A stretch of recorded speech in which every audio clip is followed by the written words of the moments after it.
Good evening, and welcome to the Dixon Historic Theater. I am Dr. David Hellmich, president of Sauk Valley Community College, and I'm the moderator for tonight's Illinois State Senate District 37 and the Illinois House of Representatives District 74 Candidate Forum, sponsored by Discover Dixon. The election is November 5th, and early voting begins this Thursday, September 26th. Our candidates are Li Arellano, who is running unopposed for the Illinois State Senate District 37 seat, and in ballot order, Brad Fritts and David Simpson, who are running for the Illinois House of Representatives District 74 seat. Candidates, thank you for having the conviction and courage to run in this important election. The candidates have agreed to listen respectfully to each other without interruption, have agreed to respect time limits, and have agreed to refrain from shenanigans, all too common in national candidate forums.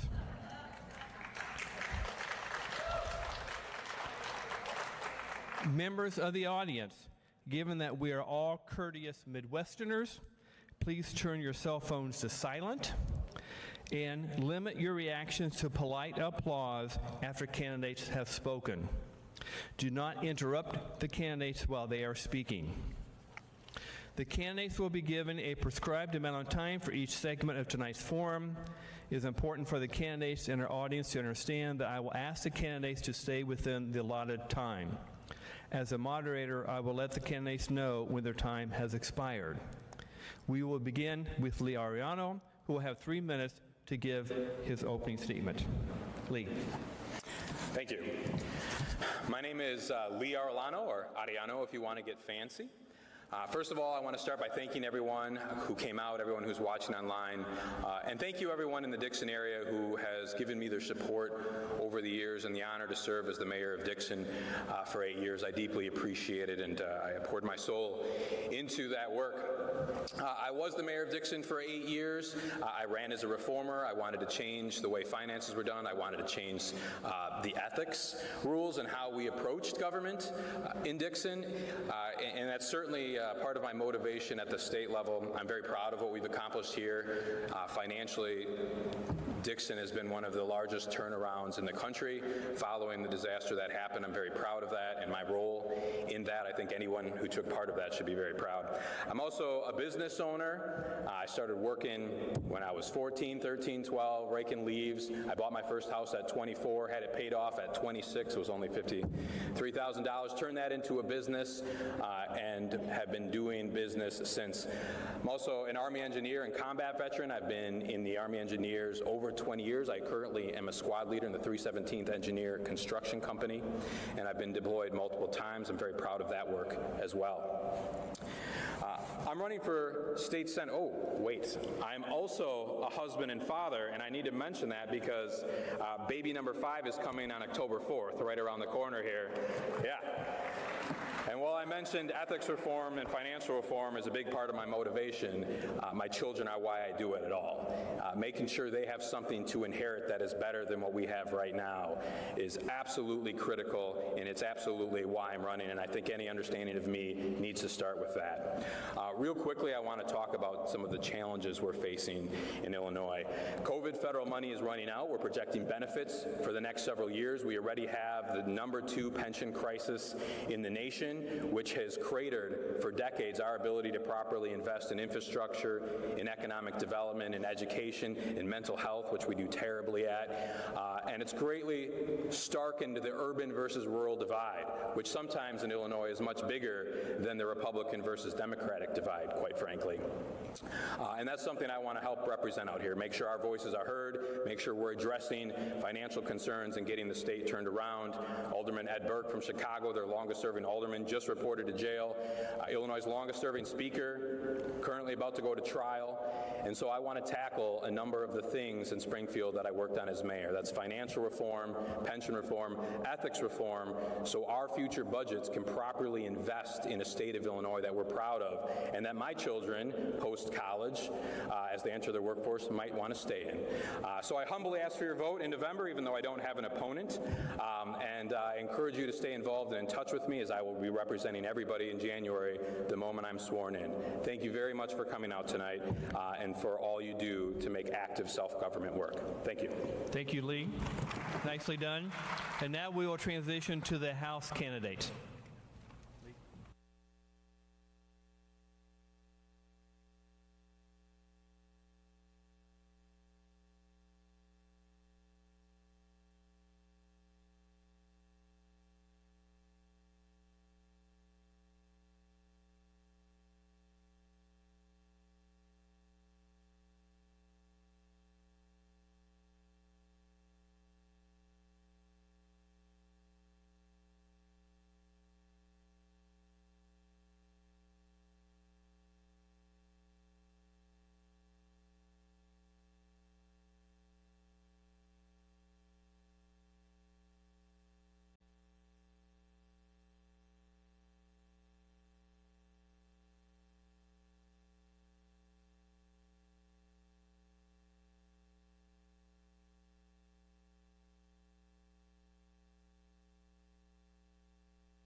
First, opening statements will be given by each candidate in ballot order.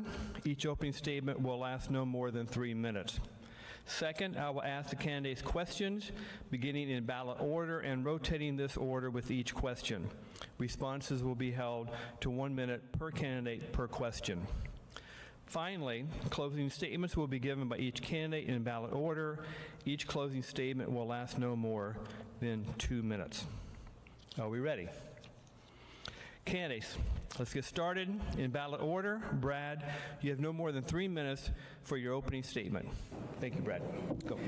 Thank you, Dr. Hellmich. Thank you so much, Discover Dixon, and thank you all of you for being here. Thank you to my opponent for agreeing to do this. I'm so excited and honored to be here with you today. I'm State Representative Brad Fritts. I've had the honor and privilege of representing this district for a little over a year and a half now. And it truly has been an honor and a privilege. You know, I stand up here on this stage tonight with the same principles that I started out with a little over 2 years ago when I announced my intent to run for rep. You know, the same thing. I grew up out here in rural Dixon, grew up on a farm, and my whole entire childhood I'd heard the same 3 things over and over again: to grow up, get an education, and leave the state of Illinois. I heard it over and over, and I get so many school groups down to the Capitol, and I make it my top priority to try to get out and talk to our students. And I tell this story, and I often tell them, I say, hey, raise your hand if you've ever heard those 3 things: to grow up, get an education, and leave the state of Illinois. If you've heard adults in your life say it. And almost every single kid and every single school group raises their hand. And I think to myself, how sad is that? You know, I grew up here, and I loved everything about growing up here. You know, I think to my time at the University of Illinois, where I was a major in agricultural and consumer economics, and we used to talk about the economic advantages that we have here in the state of Illinois. We have the city of Chicago, like it or not, which is an urban hub of the Midwest. We have the most fertile farm ground in the entire world. Every major rail line comes through our state. The Illinois and Mississippi rivers make us global trade partners.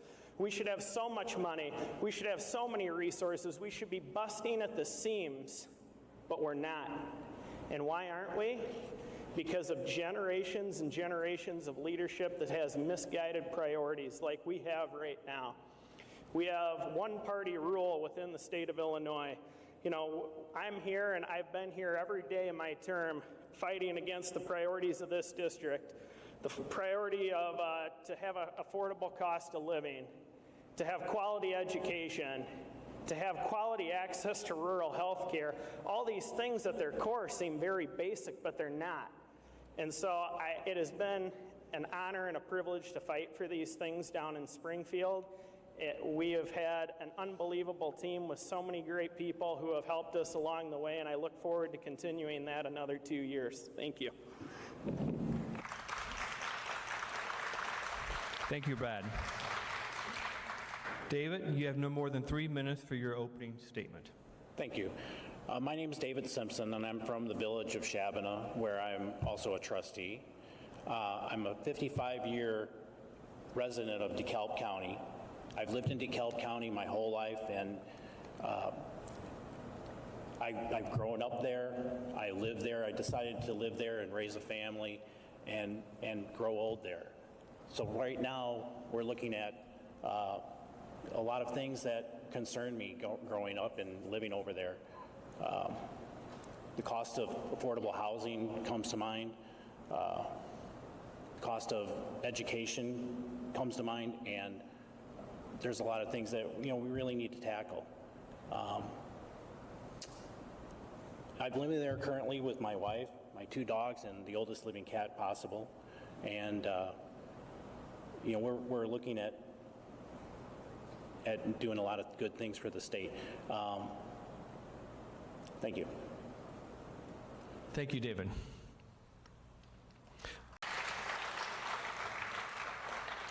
We will now move to questions. We'll begin in ballot order and rotate this order with each question. Candidates, please hold your responses to 1 minute per question. Question number 1, begin with you, Brad. As you have traveled the district and have seen so many communities, what is your favorite local restaurant?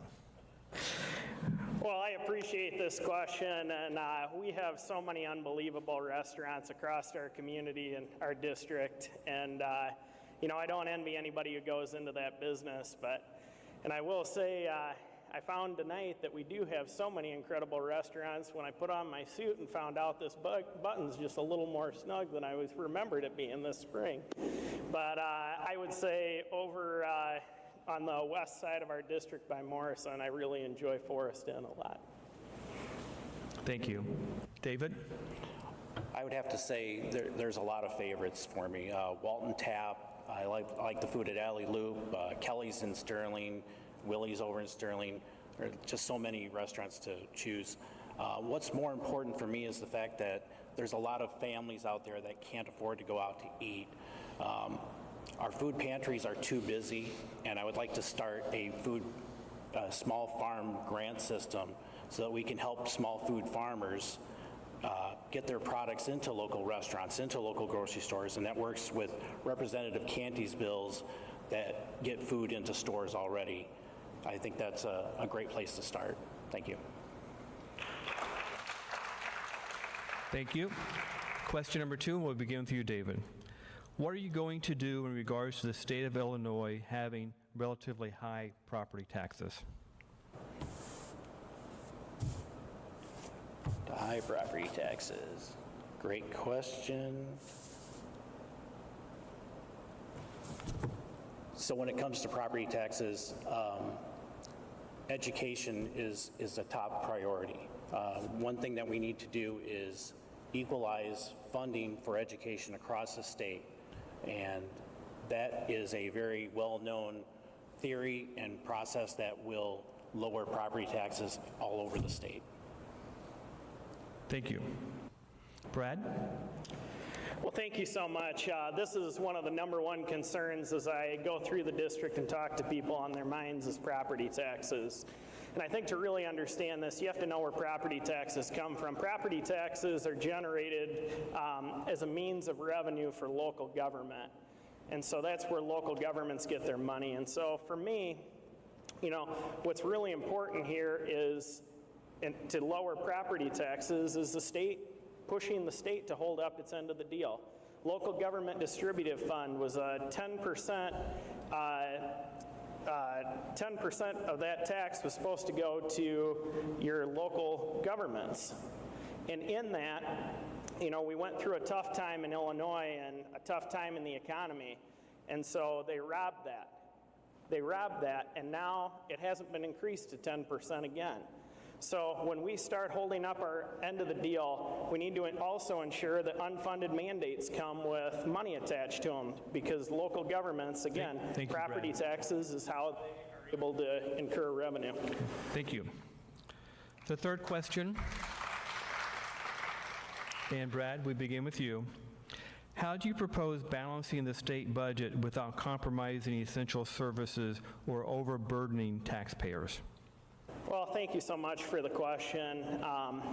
Big concern, budget. It's the most important thing we do every year. I think we got to talk about how we got here first, though.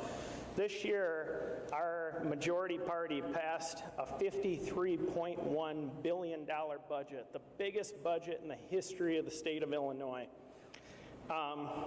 From that, of that massive amount of money and that massive budget, our priorities are still underfunded. You know, our priorities of health care, our priorities of public safety, all these things are on the top of voters' minds, yet they're underfunded in this budget. What are we going to do to increase budget availability? How about the $1 billion that Illinois taxpayers are on the hook for a self-made migrant crisis? It is an absolute catastrophe that we are able to allocate $1 billion to people who aren't even citizens of this country, much less citizens of this state. Thank you, Brad. David, same question. Thank you. Illinois has seen 5 consecutive balanced budgets. We've seen 9 credit upgrades in the last few years, and we're on the right path. But we can do more to make sure that we don't overburden taxpayers, and one way to do this is to allow a graduated income tax plan that would rather take the burden off of the working class in greater Illinois.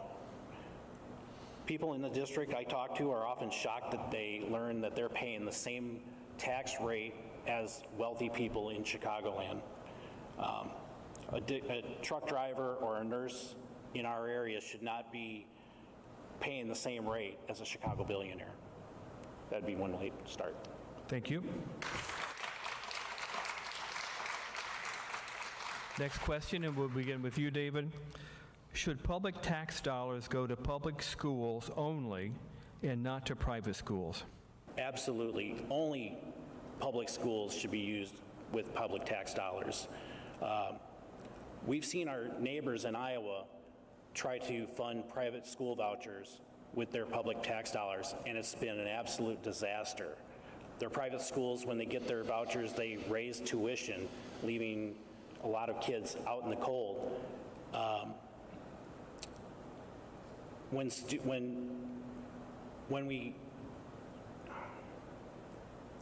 we give our tax dollars to public schools, it's an enormous mistake. Any politician who proposes doing so should not really be taken seriously. Thank you. Brad, same question. I support funding the education of all students within the state of Illinois. Every student who's here is someone who deserves to be prioritized. You know, one of the things that we can talk about with this, there's a variety of different ways, but I just want to talk about a program that was axed this year. We had a program in place called Invest in Kids. And Invest in Kids was an opportunity for people to get a 75% tax credit if they donated to a private or parochial school. This is money that normally would not be going towards education. It is something that was an unbelievable program that gave people who came from unfortunate situations or underserved situations quality access to the same education as people who could afford it. This was an unbelievable program, and the majority party, which speaks about, you know, equality and building up minority communities, those are the people that were hit the hardest by letting this thing go off the books, and it's Thank a you, dirty Brad. shame.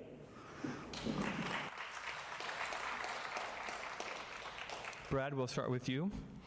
Illinois passed a new education funding formula in 2017, but recently some education groups have said that the current levels of funding are not keeping pace with inflation. Do you support further increases in school funding, and if so, where would you find the additional dollars? Absolutely, I do. I support, you know, as much funding as we can afford to go on to educate the next generations of Illinois students. Educating Illinois students goes on to becoming educating an Illinois workforce. And it is so incredibly important to do so. But again, it's back to misplaced priorities. Here we go again, back to talking about our budget. Once again, we have $1 billion that is being spent this year to fund the health care of non-citizens, people who aren't even citizens of this country, much less citizens of the state, while we're letting our priority of our youth go underfunded, and it's a dirty, rotten shame. Thank you. David, same question. Sure. Senate Bill 1 back in 2017 was intended to equalize funding across the state, so students in Winnetka and, say, Oak Park would get the same funding as students in Amboy or Mendota or Dixon. It will give every student across the state to get an equal chance at a quality education. More dollars will come from those larger school districts to help us in rural Illinois. That needs to be implemented, needs to get started, and we need to get on that path of equalized and equal funding formula. Thank you.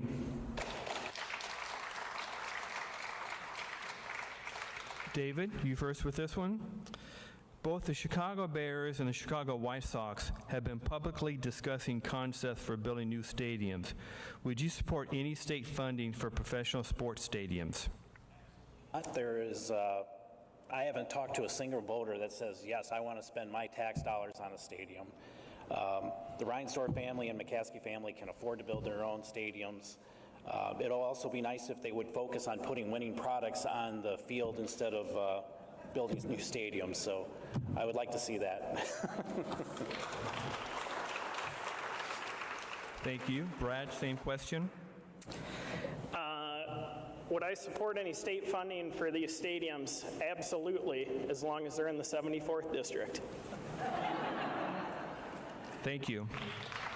As a quick follow-up, and we'll start with you with a follow-up, Dave, and go to Brad. As a follow-up to regarding the Bears have lost the last 10 games to the Green Bay Packers. Do you agree that the Packers will sweep the Bears again this year? No. David. No. They will Brad? not sweep the Bears. I sure hope not, but last week wasn't very promising. Thank you. Next question, Brad, you're first. What specific legislation will you sponsor to reduce the cost of housing? I appreciate this question so much. This is something that's near and dear to my heart as a young guy. A year and a half ago, I had the ability to go and buy my first home, and there's so many great things that come from home ownership, but there's a lot of expenses that come around with it too. Just this last winter, my furnace went out in the middle of the winter. It had an older furnace, and that was a $8,000 expense for a new furnace. And luckily I had some savings that I could dip into to be able to do it, but not everybody has those same opportunities. And so, I think as we talk about, a lot of the housing issues come as a result of inflation. But inflation's mostly a federal problem. What we can talk about right here in the state of Illinois is, again, our high property taxes, our LGDF not being funded, because these are incredible things that become a burden after the fact of home ownership. Thank you, Brad. David, same question.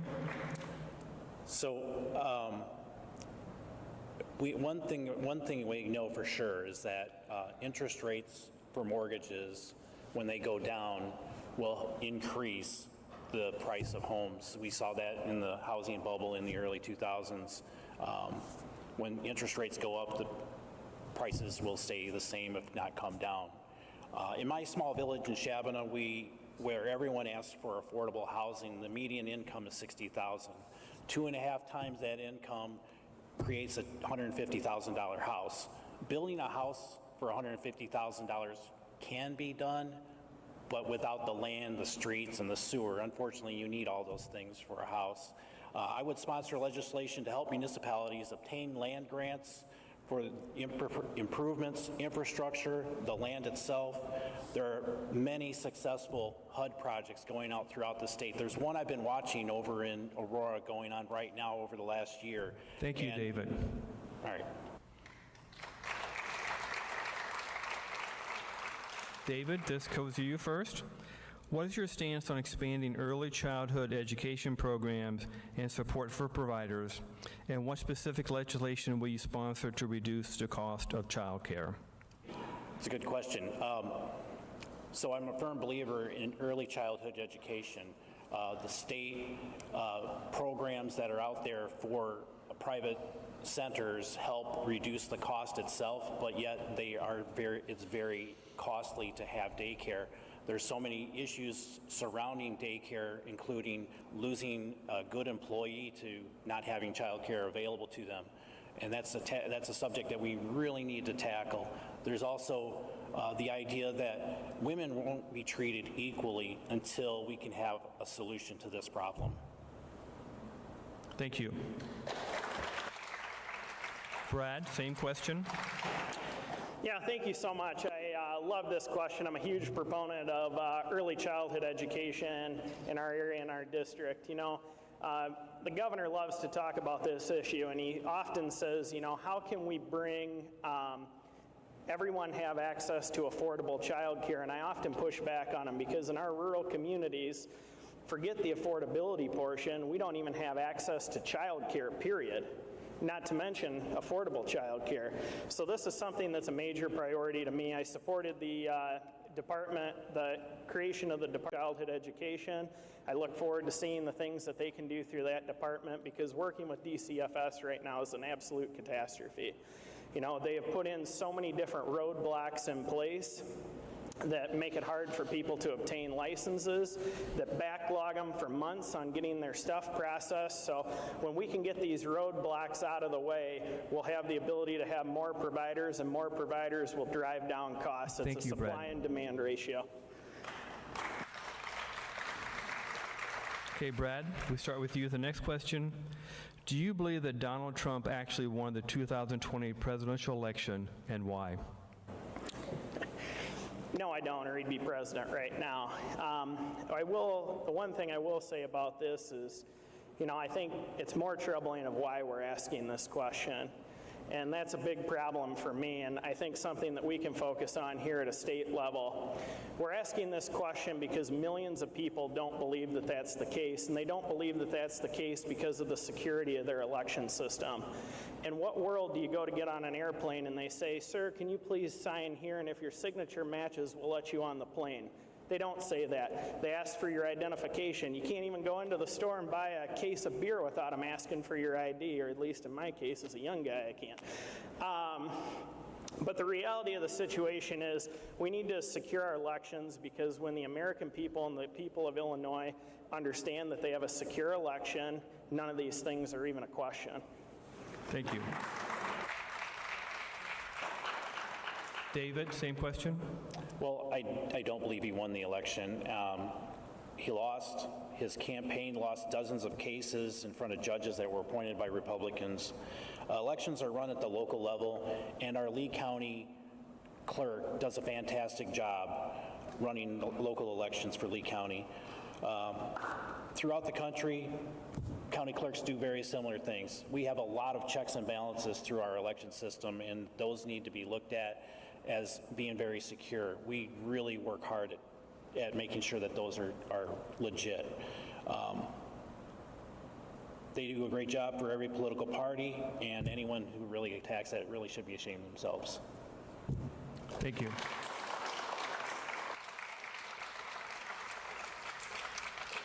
David, the last two governors of Illinois have been independently wealthy and have contributed millions toward their own campaigns. How do campaign finances affect Illinois' election, and would you propose any changes to the current rules? I would. That's the short answer. Individuals or families who are wealthier have a greater advantage when it comes to essentially stacking the deck. They can, for them or their party. We've seen it recently. There should be a cap on individual contributions, a cap on contributions to their campaigns as well. Right now, there are a lot of loopholes that essentially allow for unlimited contributions. We should hard cap contribution levels so loopholes don't come into play. Thank you. Brad, same question. Thank you. When we follow the law that is in place and the disclosure system that we have in place that binds elections and the funding for them, we have a good system that's in place. What happens is, as our Mayor Arellano talked about prior, we have a speaker who's on trial right now because he wasn't following those. He was going after and using the political process to help make himself independently wealthy. And that's when we have a real serious problem here. We need to talk about ethics reform more so than campaign finance reform. It's time to get down to basics with this. If someone is a government employee, they're given the people's trust, they're elected official, and they go to jail, they should never receive their pension. If somebody is in there for an extended period of time, we need to support term limits to get them out of their leadership positions, because those leadership positions are when you can prop yourself up. Okay, Brad, we'll start with you on the next question. Most communities across our area have seen flat or declining populations over the past few decades. What can be done to attract new people to move to rural communities like ours? Thank you so much. This has been the focus of the last year and a half that I've been in office. I mean, we have to do everything to be able to market this area to people. But in order to market this area to people, we have to have basic necessities in place. We have to have quality education. We have to have access to childcare. But one of the biggest things is we have to have access to rural health care. One of the things that we're seeing right here in our own hometown, in my own hometown of Dixon, right here where we are tonight, is a hospital going through a merger because of Medicaid reimbursement rates. And that's a big reason. The state not funding their Medicaid reimbursement rates and having them be incredibly low. Right now, we continue to see across the whole state of Illinois OB deserts. You go from Dixon, Sterling to Peoria and Ottawa to Geneseo without having an OB provider. People who settle in the middle could have 50 minutes one direction with a spouse in labor. It's unacceptable that we don't have that kind of health care here in rural Illinois. Thank you. David, same question. Investing in jobs and economic growth. Families move where the jobs are. It's just really that simple. Rural communities deserve the same economic development opportunities we give suburbs and cities. I would definitely work with the grant system to help fund rural communities. And to speak about the grant system, in Illinois, it's very broken. We need to have if we're going to live with the grant system, rural communities need to have a grant writer supplied to them who knows how to cut the red tape and get through the labyrinth of issues that cause rural grants not to go through. Plus, we need to change some of the rules, the population issues that we have to address with grants. Thank you.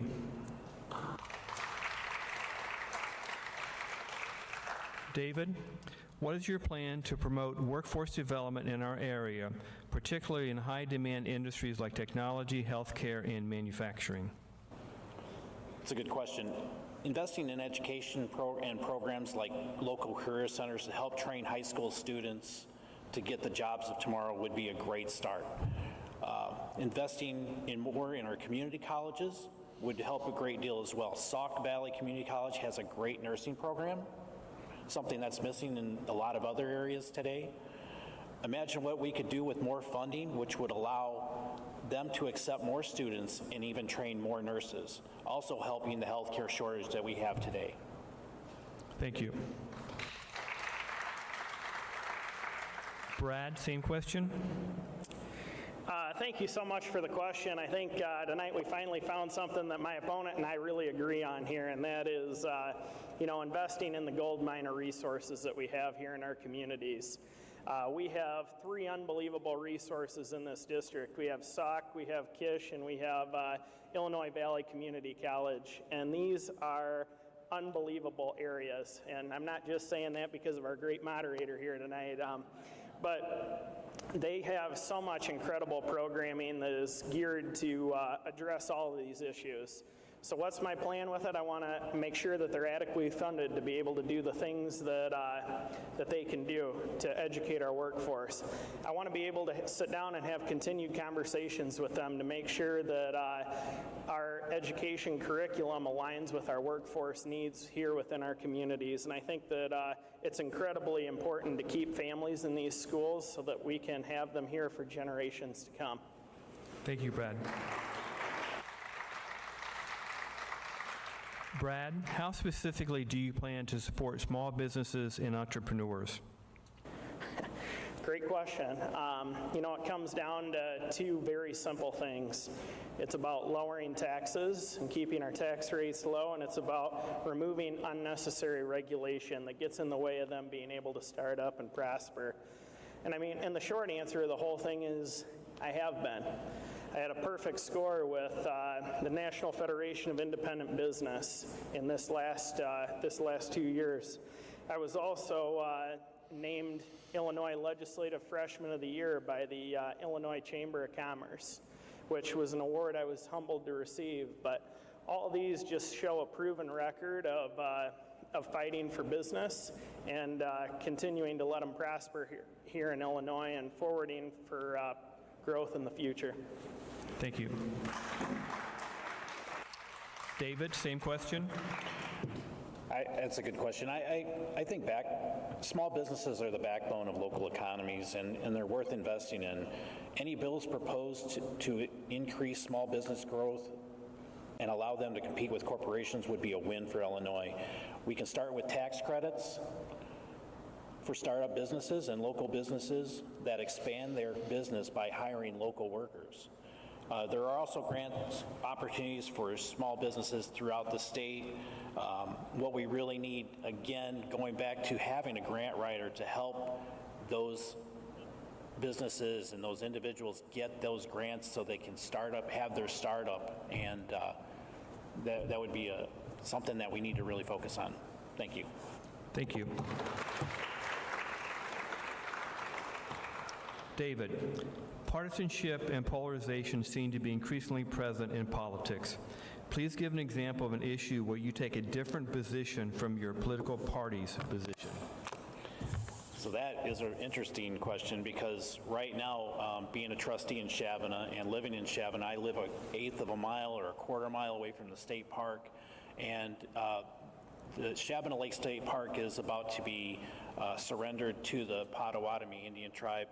And I'm not against the Potawatomi Indian tribe, but I do want to protect our state park to be a state park.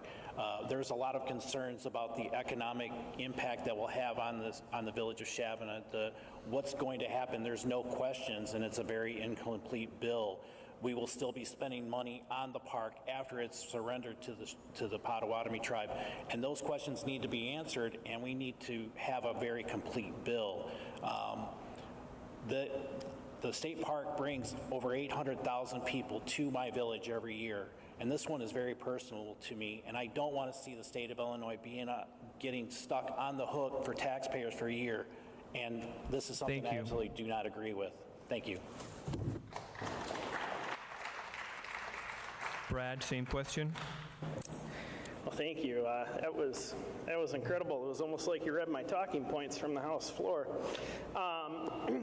I would say my big thing is, for me, it's about engaging youth and moving forward. We have to engage the youth in our community. I was elected as the youngest person to ever serve in the Illinois House of Representatives, and it's been an unbelievable honor to be able to do so.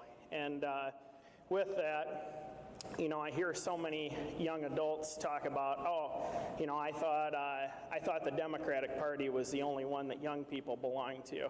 But it's great to see somebody who's a Republican come out and put themselves out there. And so I really admire the work that they do to engage the youth, and I want to continue to do that, because here in the state of Illinois, we need young people. We need young leaders to step up and forge a better path forward than the one we were given.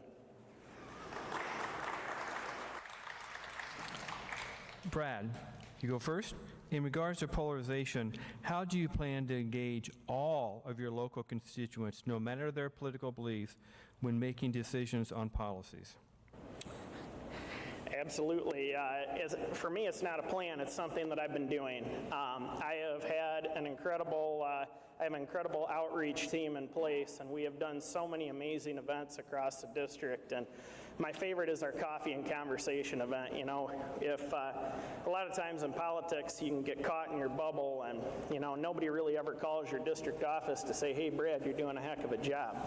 They call with questions, comments, concerns, and I think in my mind, I have the best plan forward, and I'm in line with the district. But that isn't always the case, and so I create an opportunity a little bit more, about once a week in the summertime, for people to come and sit at a local restaurant to have coffee with me and to engage on those issues. And I invite anyone and everyone to come out to them, because they really are a great opportunity for me to understand what your needs are so that I can properly represent them down in our state capitol. Thank you, Brad. David, same question. Well, I can say that I'm a Democrat, but that doesn't mean I'm going to be a yes man for my party. I will make myself accessible for the people of the 74th District. I will vote in their best interests, because I will listen to their concerns, even when voting in their best interest goes against my party. I can promise that I will not be your typical representative who goes to Springfield and votes 80% of the time with their party. I will do what's best for our district. Thank you. David, what is something you admire about your opponent? Well, I have to say that he has the ambition to pursue a job that's usually held by people that have more life experiences. Thank you. Brad, same question. I would just like to say, I admire you for putting yourself on the ballot. This is really tough. I had, when my Uncle John came to me and talked to me about running for office, I had an idea because I'd grown up around it, but I never really had a clue of how intense this process is. You have people who love you, you have people you hate you, and everybody in between. And so, this is a really intense process, and I respect and admire anyone who's willing to put their name on a ballot and engage in the process in this way. Thank you, Brad. Okay, our final question before closing statements. Brad, what is something you admire about your opponent's political party? Something that I admire is the way the Democrats are unified and they come out in lockstep. As Republicans, so often we all believe that we're right on the issues, and we fight out a lot in public. And my opponent has talked a little bit tonight about, he isn't going to follow in lockstep with them, but it's going to happen. I've witnessed it with my own eyes. There's so many members of the House Democratic Caucus who sit there and they can't believe that the most progressive leftist policy in the world is even up on the board being taken for a vote. And you watch them when the bell goes off and ding, have all voted who wish, have all voted who wish, and 78 votes go up on that board. And so, I admire parts of that they're able to get people in line and to really work on, in their mind, pushing the state to a better direction. Thank you, Brad. David, same question. I would have to say that Republicans are very good at messaging. Thank you. Let's move on to closing statements. In ballot order, Brad, you have no more than 2 minutes for your closing statement. Thank you so much. Thank you again to everyone for coming out tonight. This has been a really good opportunity to have some conversation about policy prior to this. I just want to tell you that it has been an incredible honor to serve you the last 2 years as your state representative. We have put together an incredible team who have done some amazing things, who have gone out to serve this district, who continue to go out of their way to serve this district and the people in it. We've been able to do some amazing things through our office, and for that I'm incredibly grateful. I tell this a lot, and it brings tears to my eyes every time, but every time I go to Springfield, I come into Springfield on Capitol Avenue, and any of you who've ever been to Springfield, Capitol Avenue tees right into the Capitol building, and there's a bazillion stoplights along the way. And I go that way, and as I'm stopped at the stoplights, I'm gawking up at the most beautiful building in the state of Illinois. And that most beautiful building in the state of Illinois has a desk in it, and that desk has my name on it. And it only has my name on it because 108,500 people feel that I'm the best person to make decisions on their behalf. And that experience is incredibly humbling. It's something I don't take for granted, and it's something I think about every single time I go into that Capitol building and I press my button. There's never been a vote that I've taken where I haven't felt that it is in the best interest of this district. It has been the honor and privilege of a lifetime to serve you this last year and a half, coming up on 2 years, and with your support, I look forward to representing you and serving you for another 2 years. Thank you. Thank you, Brad. David, you have no more than 2 minutes for your closing statement. Thank you. Again, I'm David Simpson, and I'm from the village of Shabana. I grew up in DeKalb County. I've lived through a lot of experiences in my life. Growing up with poverty, losing a house to fire, losing a business to a car accident. I've experienced a lot of highs, but a lot of lows. And those life experiences have shaped the views and concerns that I have. And those same concerns and views go through the entire district. I talk to voters all the time who have those same concerns: healthcare, education, mental health, homelessness, affordable housing. We have a lot of things to tackle, and I bring life experience to that position. I will go to going to Springfield would be a great honor. I agree with that. I want to go there to create opportunities. And if I had to put a theme on my campaign, it would be opportunities. I want to create opportunities for people who didn't have what I had, or have less than what I have right now, or have more than what I have, and they just need a little bit of a helping hand. We need to create opportunities for people throughout the entire district, whether it's owning a business or health care or having food security. If you ever go to a food bank and help out, you'll see working families coming in there that can't afford to put food on their own table, and that's just wrong. We have a lot of challenges, and we can tackle those challenges. I'm David Simpson. I hope you'll vote for me this coming November. Thank you, David. That concludes tonight's candidate forum sponsored by Discover Dixon.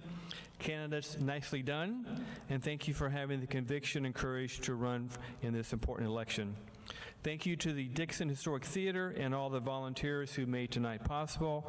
Now, everyone, please participate fully in our democracy by voting November 5th or in pre-election day voting. Good night.